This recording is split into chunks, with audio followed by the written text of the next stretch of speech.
All right, let's just jump right in. Today we are diving into an explainer on one of the most fascinating paradoxes in modern history, Sigmund Freud.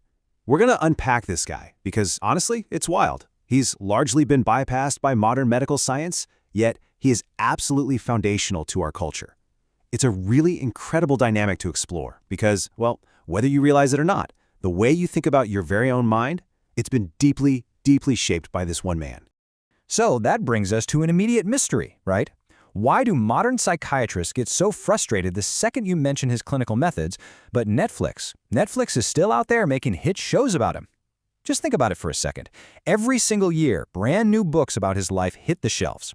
His name alone is practically a guarantee for publishers to generate sales and hype. So what's the deal? Is he just some relic of the past, or is he actually still relevant today? And this perfectly highlights the ultimate contradiction we're looking at.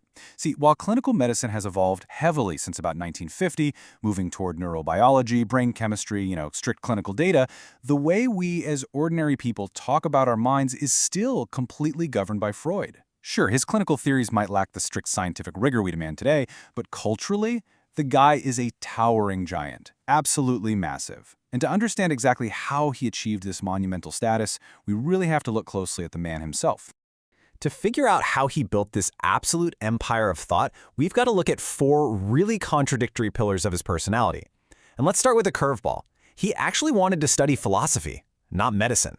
Yeah, he was practically forced into medical school just because he got good grades and his family pushed him into a quote-unquote prestigious field. So he spent his early years basically trying to push the strict biological medicine he was forced to study toward the philosophical humanistic ideas he genuinely loved. Now, what's truly fascinating here is how his deep, romantic love for poetry and theater completely shaped his science. He was convinced early on that dreams weren't just, random brain electricity, but profound messages hidden inside us. While studying medicine, he gets captivated by a public lecture on the poet Goethe.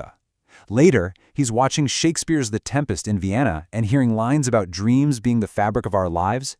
It just sparked something in him. He started theorizing that dreams are actually messages bubbling up from a dark, buried part of ourselves. So, let's see how this philosophical mindset totally shapes his early career. It's a pretty chaotic journey.